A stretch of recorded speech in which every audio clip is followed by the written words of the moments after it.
All right, here we go, everyone. Let's say our bracha together. Baruch atah Adonai Eloheinu melech haolam asher kitshanu b'mitzvotav v'tzivanu la'asok b'divrei Torah. We are in the midst of Ecclesiastes Chapter 8, 8 of 10. Or no, 12, actually. I think it's, now I can't remember. But we're making progress. That much I know. We're more than halfway done. And it's taken us we've taken more time on this than any of the other Sfarim, for whatever reason. It just has been that way. So I think we were ending, we had, I think, looked at 13, which is on my screen. I'm going to shrink it so that it fits a little better. We can get more verses on here. And the last time we looked, it was, and it will not be well with the scoundrel, as he will not live long because he does not revere God. So, oh, okay, yeah, Brad is not joining us. We were talking about whether reward and punishment was a part of the way things work, and whether justice is always aligned with our actions in this world. And here it says, going back to verse 11, the fact that the sentence imposed for evil deeds is not executed swiftly, which is why men are emboldened to do evil. The fact that a sinner may do evil 100 times and his punishment still be delayed. Right? So we are looking at how reward and punishment, if it exists, it does not exist in the immediate. I'm sorry, I keep getting beeped by one of our congregants. So I'm going to Torah study.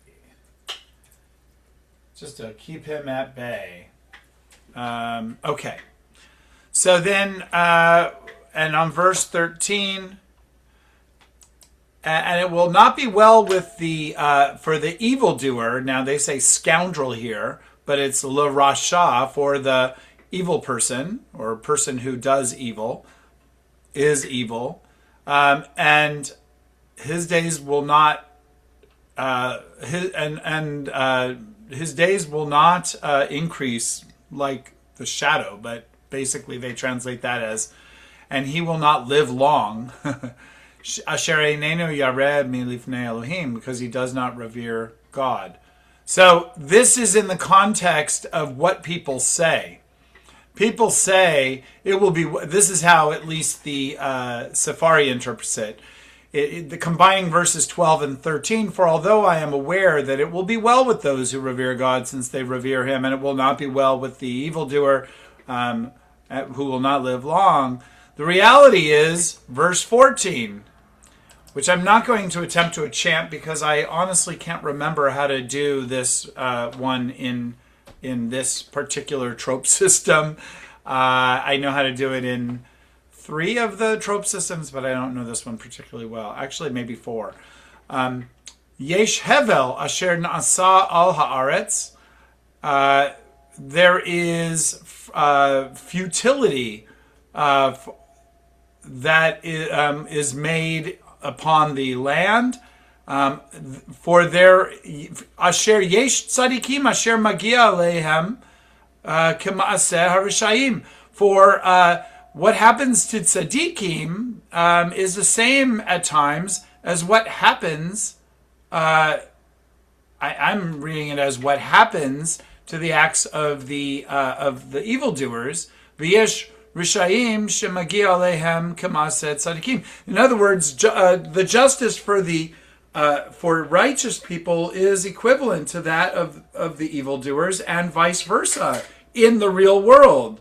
Amarti shagam zehavel, and I have said that this too is futility. Is that how you would read that, Avital, or am I reading it differently? Yeah, the reason I put myself on is because I think it's deserved. Magia lahem is like that arrives to them, that they deserve it, that they should receive that. Yeah, I The hear you. In modern thing. Hebrew, that's definitely true. I think that might be true in this Old Hebrew. Magia li and magia lahem is sort of modern slang for, like, it's, Magia Lee. I'm Yeah, like I I'm deserve it. deserving of. Yeah, I deserve it. I don't know if that extends to biblical Hebrew. It might. Let's see how they translate Magia.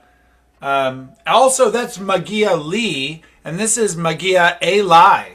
I think unto them that they that arrives unto them, if you will. To cause to touch, reach, approach, arrive.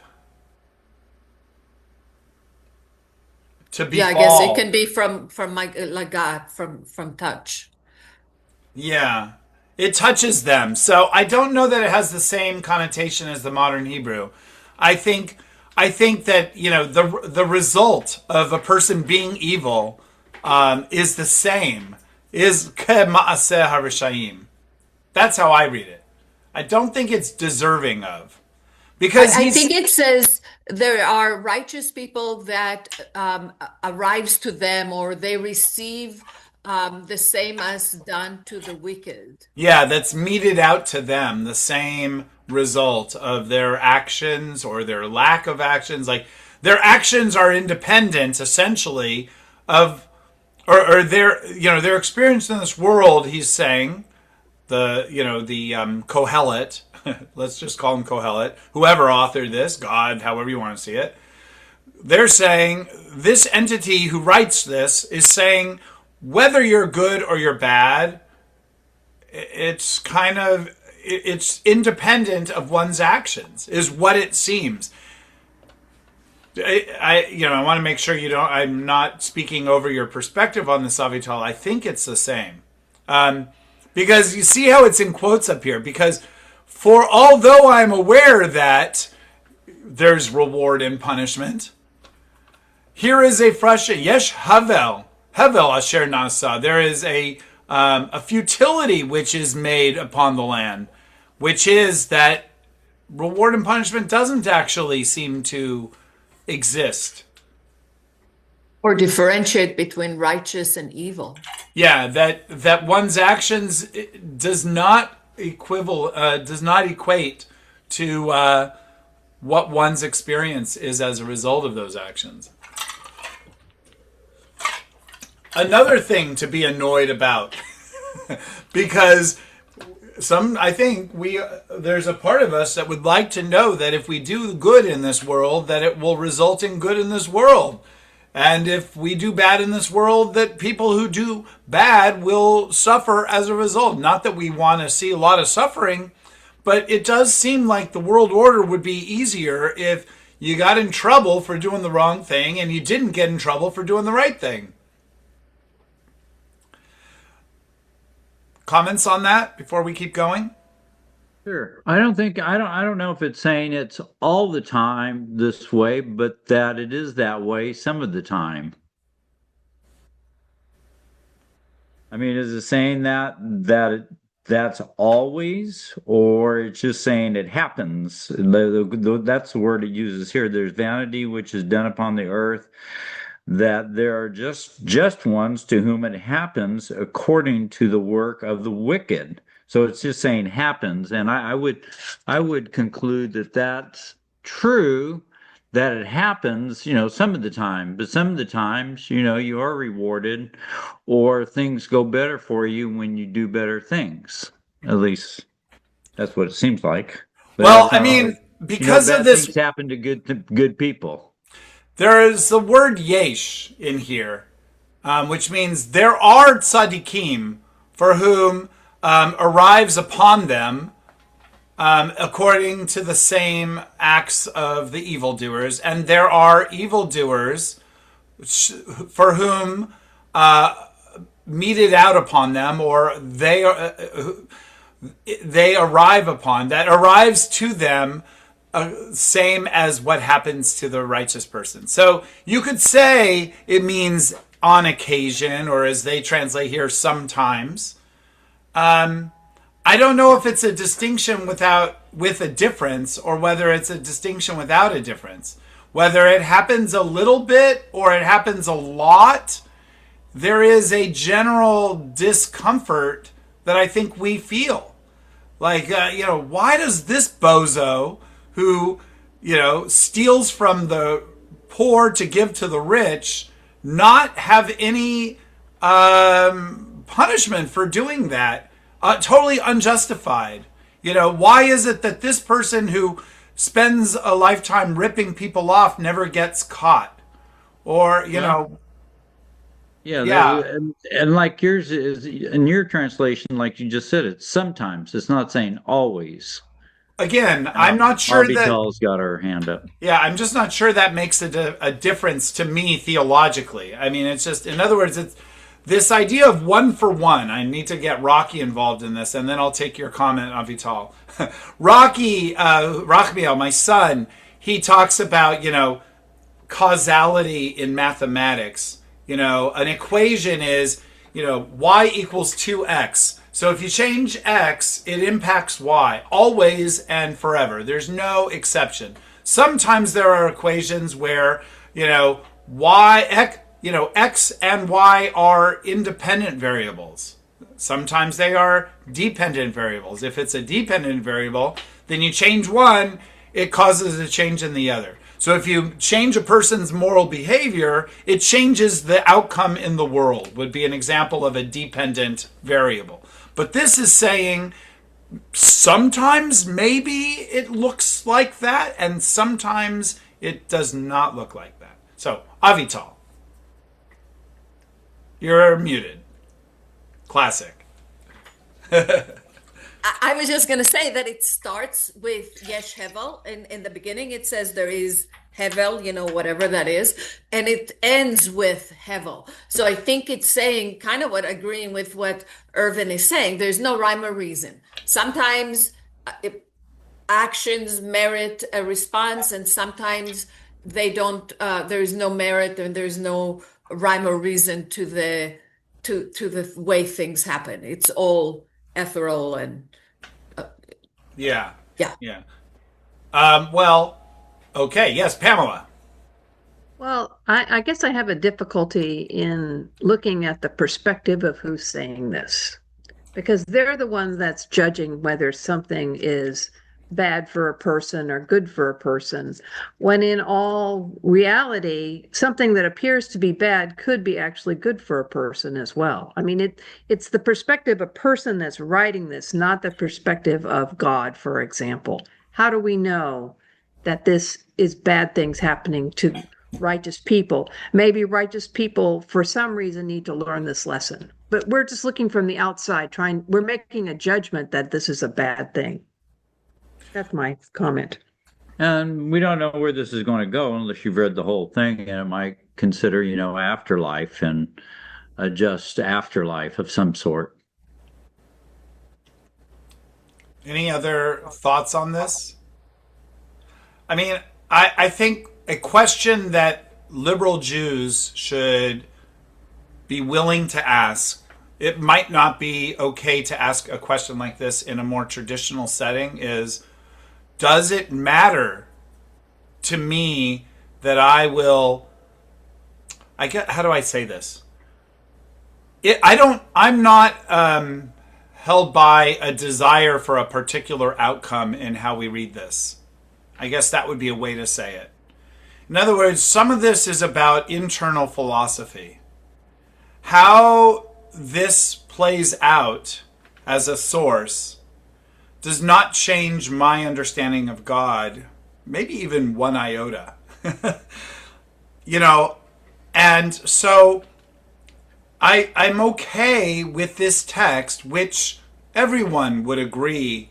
It may have been coming from someone who was divinely inspired, whatever that means, but it's pretty clear this is a source written in this material world by human beings. And it's asking questions that I think are important to ask.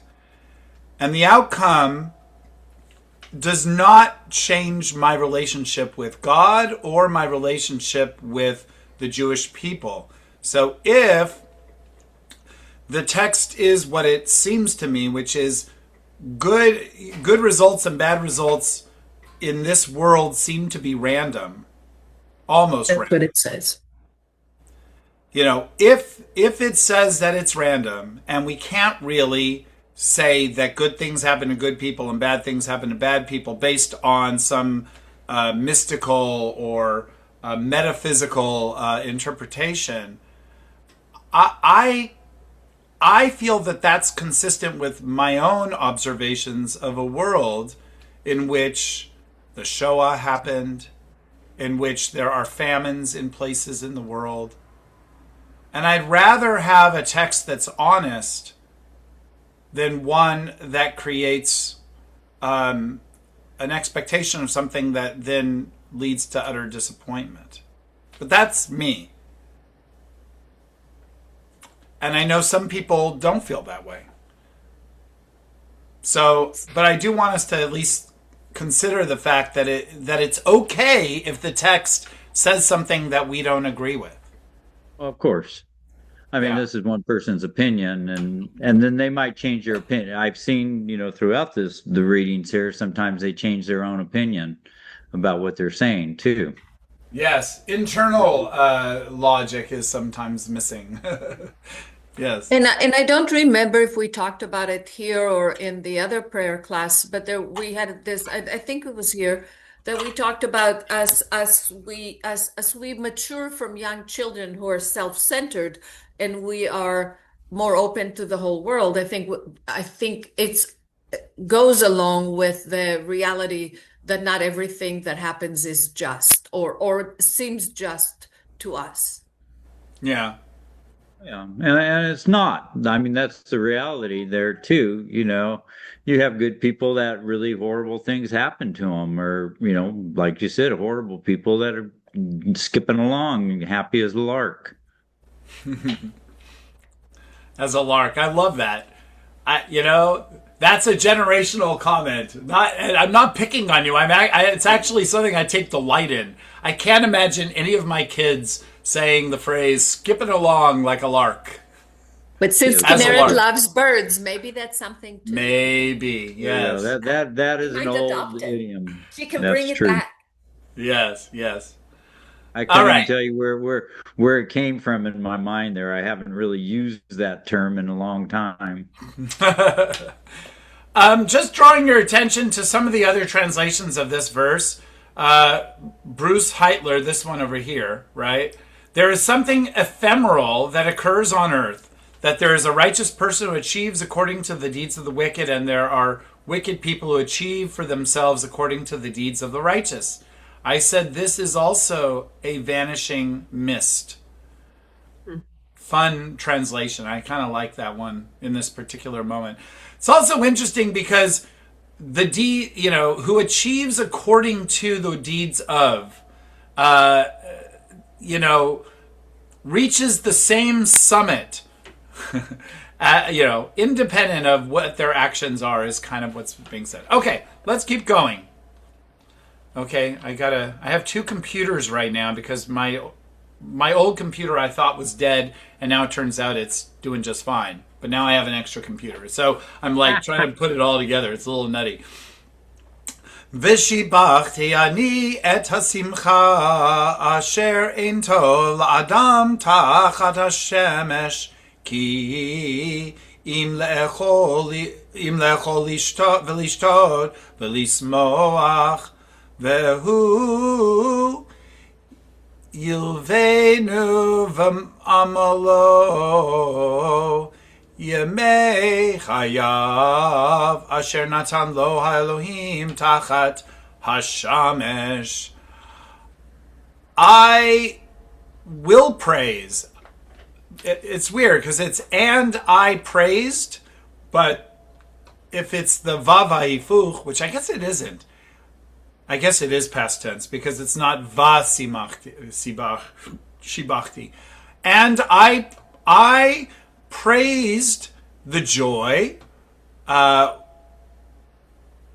for ein tov la'adam tachat hashemesh, for there is nothing asher ein tov la'adam tachat hashemesh, because there is not good for a person under for the heavens. Yeah. Yes. Because I'm looking at the translation. Good. I think it's blowing me off. There's no good for a person under the heaven because if they eat and drink and are rejoicing, and then they are trading or exchanging with for their toil, for their work, the days of their lives which they made for God under the heaven. I'm having a hard time with where the comma is. But here's the translation. Therefore, praised enjoyment, for the only good a man can have under the sun is to eat and drink and enjoy himself. Okay.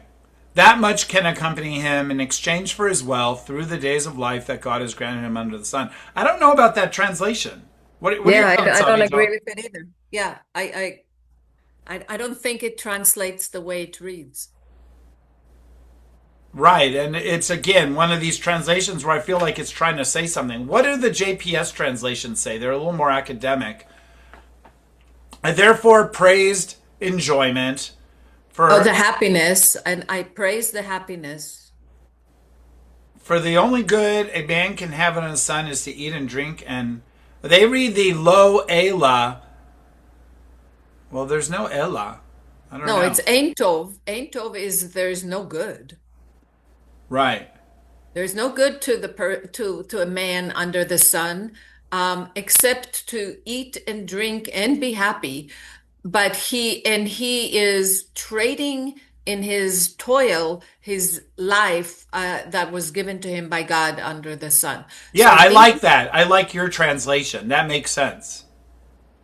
yeah, I think he says that he's by toiling, he is missing out on living. He's Right. giving away Yeah, his unfortunately we're all working stiffs. So you can have yes. fun. You can have fun, but that fun is in the context of a lot of hard work and angst, and it's not a very pretty source. Well, I don't know. It may be this translation. So I was thinking that uh, it says in the translation, for man has no other goal but to under the sun, but to eat, drink, and be joyful. So again, like what Irvin was saying, he's changed his, he was saying before, eat, drinking, and be joyful. It's all hevel, that's all an illusion. And now it's saying, well, this is the only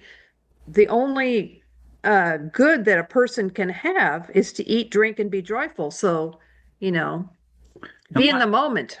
mine's a little different here. Yeah, because it doesn't really say that. It doesn't Mine, say a goal. Go ahead. I'm sorry. yeah, no problem. Mine starting out it says, "Then I commanded." I don't know if Oh, you man. haven't know where your thing says commanded. Then I commanded mirth, because a man has no better thing under the sun I think it's than to eat commended.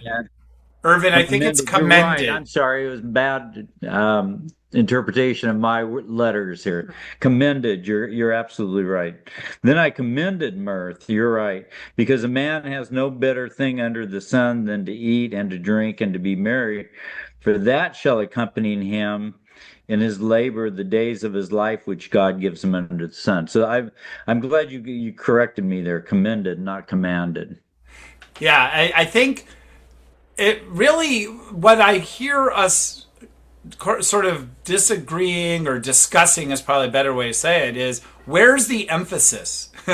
Is the emphasis on the first part of the verse or on the second part of the verse? The The second part of second the part. verse talks about how we work our butts off. The first part of the verse talks about how we, what it looked like for Kohelet to celebrate, to have joy, right? I And don't know. so, It's like everything else, you can't be assured for your good deeds, whether you're going to be treated better or worse. So you might as well eat, drink, and be joyful. You're going And to it's have to work. possible. I think I agree. And I think what it says in the very first four words, and I will praise the happiness that which I don't know why he's praising this happiness, but I think then he's recognizing that a man, there's nothing better for a guy to do than eat and drink and be happy because he's giving all of his life away anyway in toil. Mhm.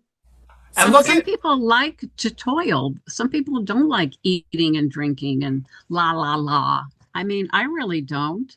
So, I mean, if someone were to force me to just la la la the rest of my life, right, Pamela? I mean, would we meet together to study all this hard stuff if we just wanted to, eat, I'm drink, and eating be it, and merry? I'm eating and drinking and being joyful with the words of the Torah, Sylvia. Right, right, Okay. right. But who's I'm not sure that's what they're talking about.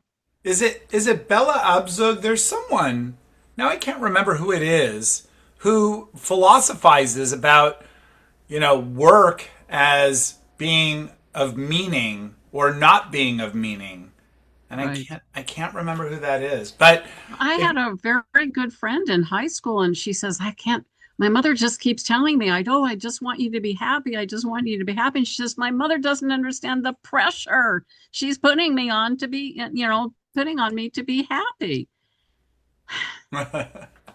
well, if you look at Rashi's commentary, he says something kind of interesting, which I think speaks volumes to this generation. He says that he should be happy within his lot and engage in the so-called upright commands, which, quote unquote, cause the heart to rejoice, which I guess are verses. I'm using the wrong mouse again.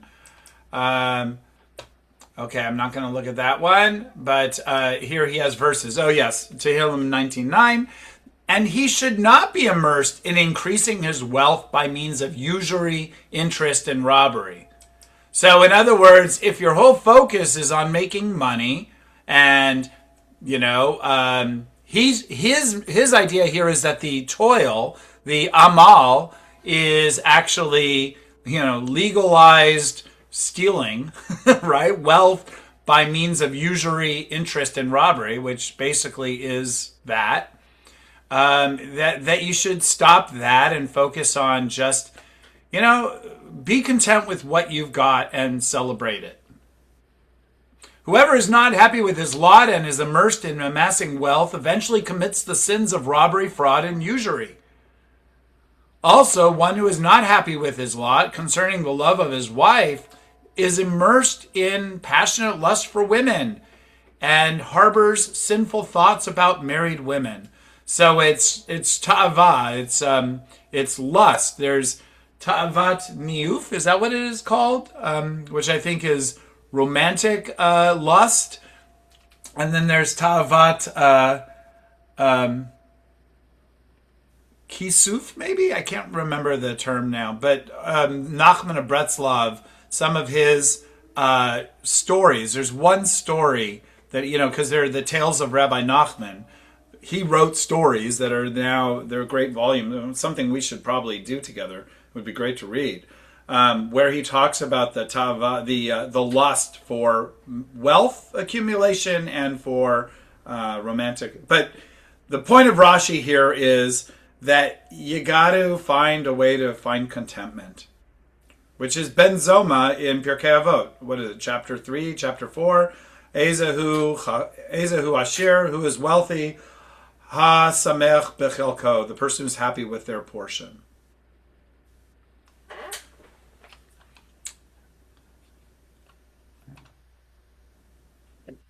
Okay, more thoughts about this? I'm just looking at the other Afford Rashi. me Shavua Tov. What was that? Shavua Tov. Oh, did we go over? No. No, No, no, it's a good Shavua week. Tov. It's just that time of the day. Okay. All right, very good. And so regarding lechol v'lishtot, to eat and to drink, and the Midrash Agadah states that all mention of eating and drinking in Kohelet refers only to the study of Torah. As the matter is stated, go buy and eat. Got it. In Isaiah 55:1. Okay, I did not realize that. Thank you, Rashi, for explaining this. And then lastly, all the days of life which God has given him. Yeah, we don't pay enough attention to Asher Natan Lo HaElohim, which God gave him, right? He shall do, and in the end of the verse is connected to its beginning, which is what you said. Oh no, that was the previous verse, Avital, about Hevel. But he's saying this one, the beginning and the end are connected. And it is a transposed verse whose meaning is there's nothing better for a man in all the days of his life that God has given him than to eat and drink and be joyful, and this will accompany him in his toil. So that goes to what I was saying before about where's the emphasis, the beginning or the end of the verse. Rashi's saying it's kind of the emphasis is to be on the first part, on the joy, which is lovely. Can't disagree with that. All right, should we go to verse 16? This is interesting. Kasher natati et libi ladat chokhmah velirot et ha'inyan asher nasa al haaretz ki gam bayom uvalayla sheina be'enav einenu ro'eh. For I gave my heart over to knowing wisdom and to see the matter which was done upon the earth. He's reading, I think the translation to observe the business that goes on in the world is fine. Ki gam bayom uvalayla, for both day and night, shena, sleep in the eyes, and one does not see. Yeah, no, Duracells are good. I haven't been happy with the Kirkland batteries. I'm going to mute Pam. I'm going to mute you. Oh, there you go. Thanks. The Kirkland batteries, yeah, they're not so great. Okay. Thoughts on this? Well, I think emoji, this emoji. I think it's going back to his, I'm going to call it negativity. After he is praising before that men can be happy while he's toiling, if that is in fact what he said. Now he says, it doesn't matter, day and night, people are walking asleep and they can't see anything. Oh, you don't think it's him? It feels to me like he's talking about others, I think he's always talking about others. So it's like I paid attention to the ladat chokhmah, to the I don't know, intelligence or to the wisdom, and to see the matters on the earth, because day and night they're sleeping and so it is singular and he doesn't see. But I don't think he's thinking about himself. Yeah, my translation is really wacky. To see sleep.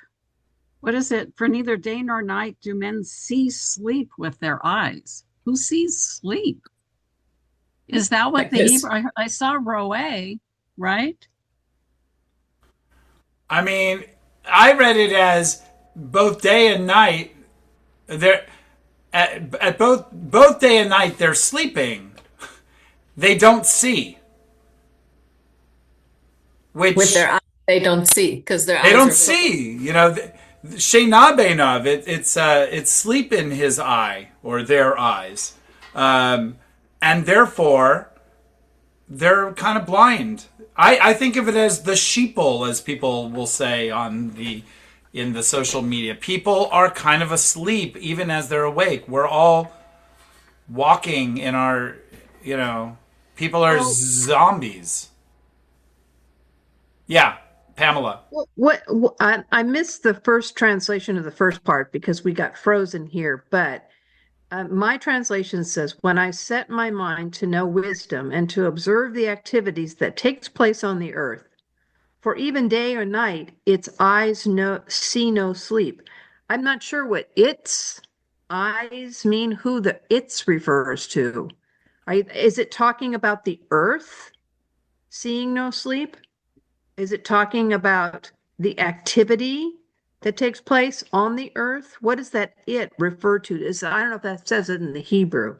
It doesn't say it in the Hebrew, and that I think is part of why it's a little confusing whether he's referring to himself or what I think is it's just people in general. I But think it's speaking of somebody in the third person, not an it, but a he. I suppose like a male, a like third person. Adam, humanity, man, right? Like And anybody. But doesn't I think, Pamela, my understanding that your translation is really good until it comes to those last couple of words. So the beginning, I think that's what he's saying. At the end, I think he says, because there is sleep in his eyes, he doesn't see. because he's But always looking to observe what's taking place? He's constantly observing. When I set my mind to learn wisdom and to observe the business that goes on in the world, even to the extent of going without sleep day and night, but that even to the extent doesn't seem like it's the same translation. Is that what you think it is, Rabbi? Even to the extent of going without sleep day and night? Like, is he always looking and he doesn't get any sleep? I think people are. I think of it. So I was just looking at the translation of Bruce Heitler, which is, let's see if I can just circle it for you. Or here you go, this one. When I set my heart to know wisdom and to see the matter that is done on earth, since both by day and by night one sleeps and his eyes do not see. I think that that's what's being said. And by the way, it leads into the next verse. So we might have a better sense after we look at the next verse. But it's clear, in my brain, this is human beings' eyes are not seeing whether they're awake or they're asleep. I'm thinking of last week's Parsha Yaakov. I didn't, there's, God is here and I did not see it. But Right. that's not a is that connected to this or, well, yeah, I it don't. could be we walk around and we don't see God's beauty. Yeah. That's that what way it that might be. is. That's what that one is from the from last week's Parsha Vayitze. I definitely think that's what it is. Well, that's a Hasidic focus. I don't think that that's what's being said here. Let's see if there's a Hasidut commentary. I don't even see one. I But thought the Rebbe's stuff is in here somewhere, but I don't know if it made it to this Megillah. let's look at what Targum Onkelos, or I guess it would be Targum Yonatan, has to say.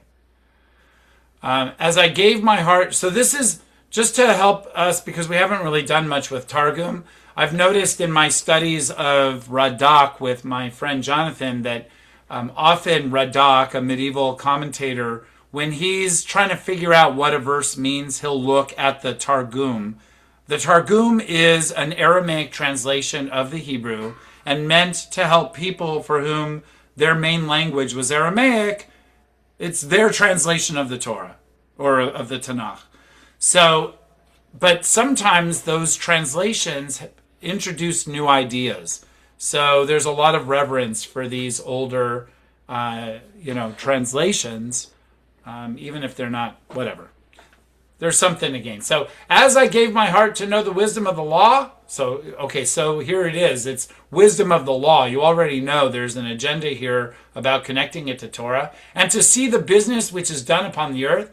For even the wise who desires to be occupied with Torah and to find wisdom must toil. Since he has no rest in the day and sees no sleep with his eyes in the night.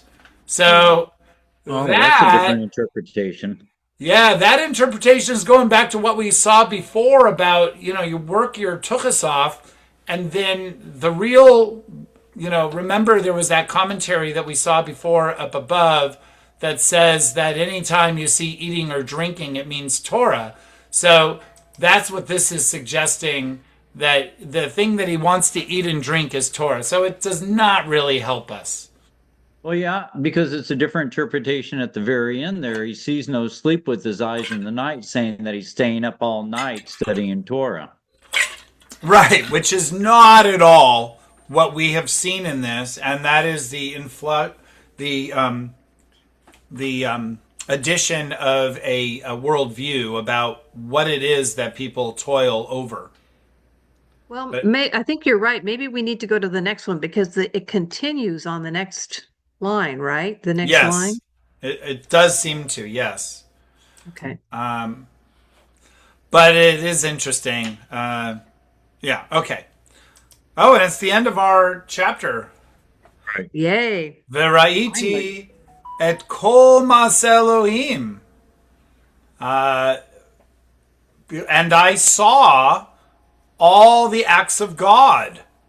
Ki lo yuchal ha'adam limtso et ha'ma'aseh asher nasa tachar ha'shamesh b'shel asher ya'amol ha'adam levakesh v'lo yimtza. We'll go up to that point. Because a person will not be able to find the acts which will happen that have happened under the sun. B'shel asher ya'amol, because he is working. Levakesh v'lo, but he's striving to do so, but he will not find it. I think, maybe. V'gam im yomar hechacham ladat lo yuchal limso. And even the wise one will, if they should consider to know, he will not be able to find it. I think it's So- if they tell him. I think even if they tell him, he can't find it. Oh, the im yomar. If the sage, if the chacham will say to him? Mm-hmm. Where's the to him? I guess it doesn't say to him. I think that's inferred. The guy, and even if, and also if the intelligent, the smart, then whatever, he couldn't find it. In other Because words, even if the smart one said, he couldn't find it. So it doesn't say right. to. You're right. So I think what it's saying is that our pursuit of actually understanding the meaning of life, where it evades us. Now, in your reading of the Hebrew, Rabbi, I noticed that you did not mention all the things that God bring to pass. And in my translation, it says all the work of God. Does it reference God in the Hebrew? Like God. Yeah, it does. The It does. fifth word is Ha Elohim. Okay. All right. Well, so it's interesting. I was just learning a little bit about existentialism and a perspective that most existentialists have is that human existence on its own has no meaning. And that the one exception to that view among the existentialists is Viktor Frankl, who believes that there is inherent meaning in life. And the question of meaning of life is sort of the ultimate existential question. Why are we here? What is our purpose? But this text is saying whether it is clear or it isn't clear, human beings can't necessarily figure it out. I think that's what it says. And that's, I guess, why we ask what the meaning of life is, because we don't have definite answer to the question. So I think it's interesting that Viktor Frankl, who lived through the most gruesome, horrible experiences of incarceration within, a Nazi concentration camp, believes that there is ultimate meaning, whether it's obvious or not. And then the others, the Kierkegaards and whatnot, the Sartres and all of those guys say, well, life is inherently meaningless. They are all Kohelet. This does. I mean, are you saying in that comment, Avital, that you think that that Kohelet is saying that life is not essentially meaningful? Right. I think everything is hevel. Everything has no meaning. Everything is not important. I think I think Kohelet is existential theories. Well, yeah, I think he's exploring that thought. I don't know that at this point at the end of chapter 8 that it's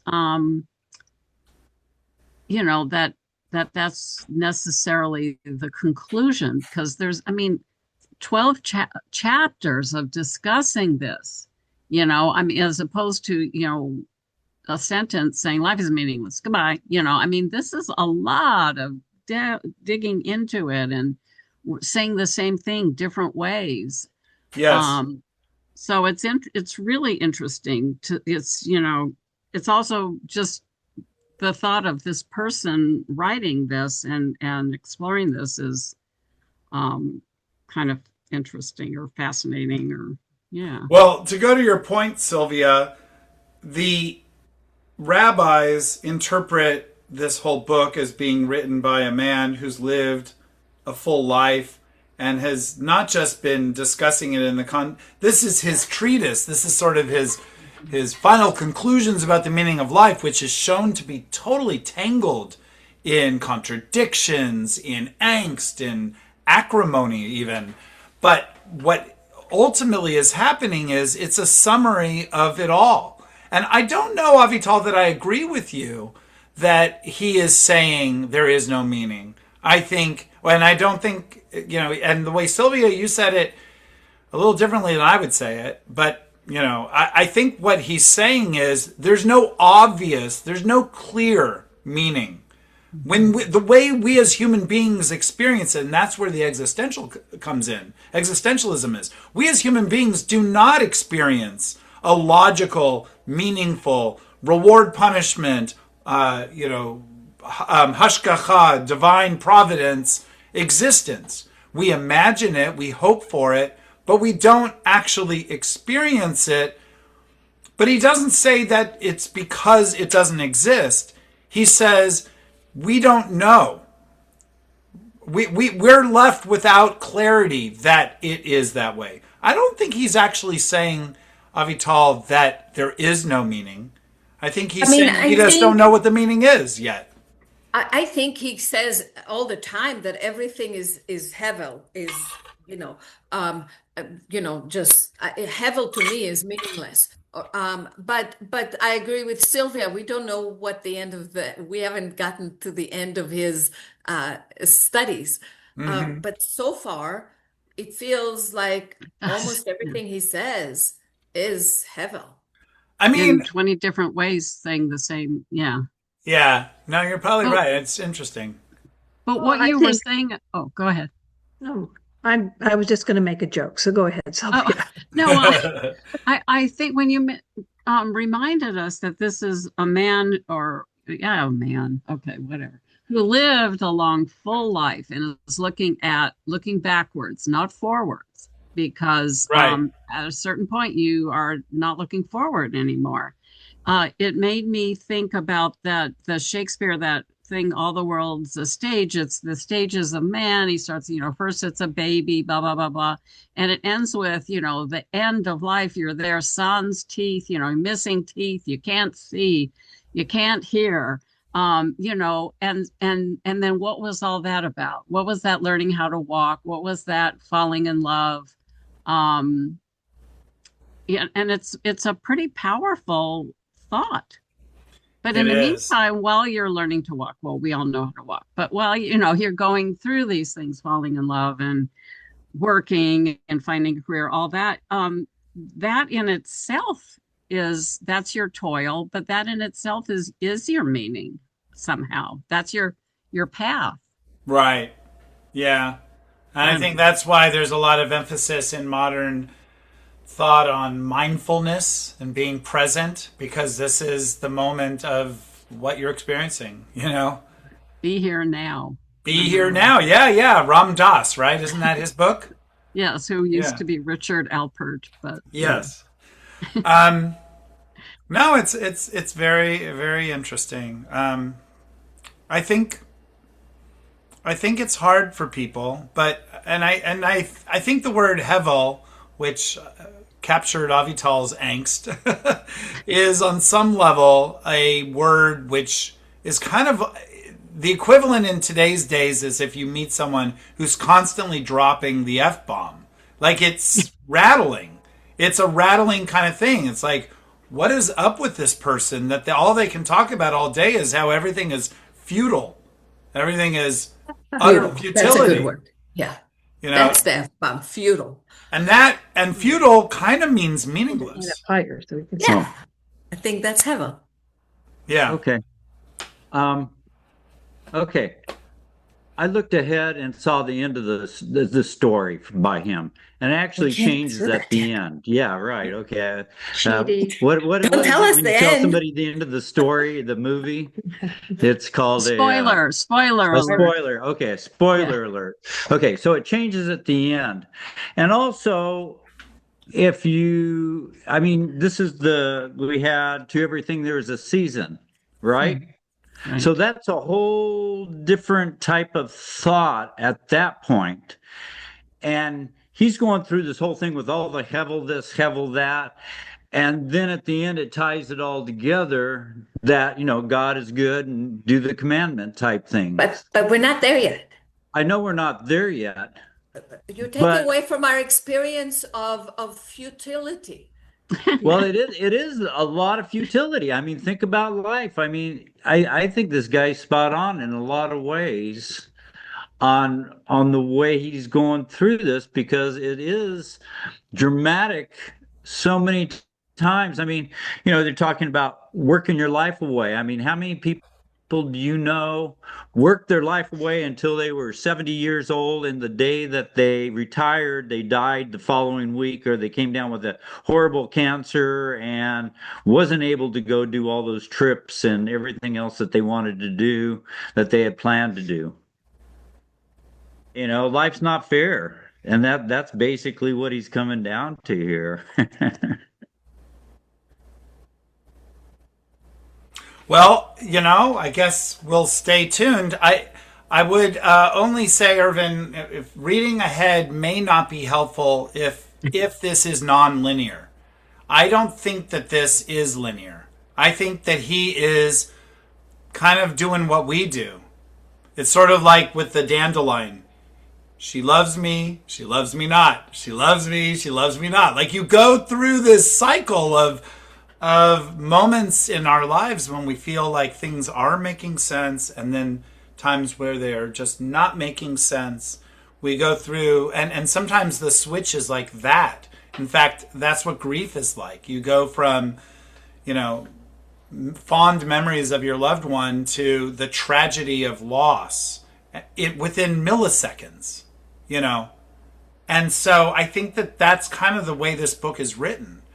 We don't have a linear pathway. It may end on a high note, but there were a lot of high and low notes along the way. And even to everything, there is a season.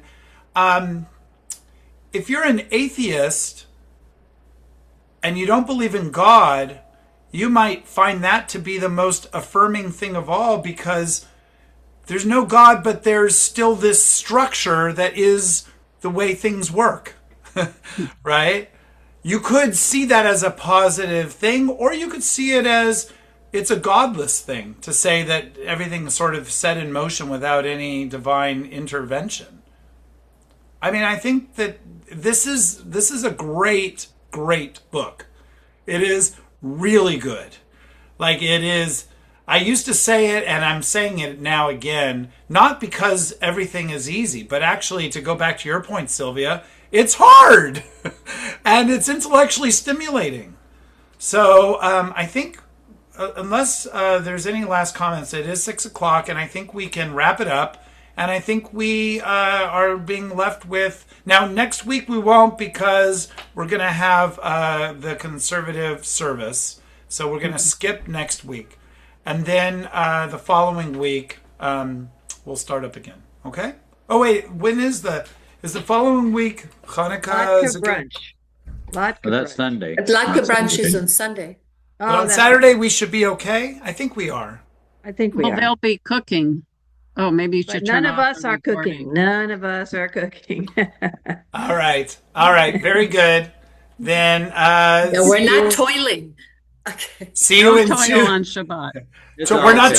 toiling. We are toiling. It's Torah that we're toiling, according to But we're Rashi. not toiling on latkes. Okay. Anyway, Shabbat shalom or Shavua tov, Shabbat everyone. Shavua Shavua tov. tov. Shavua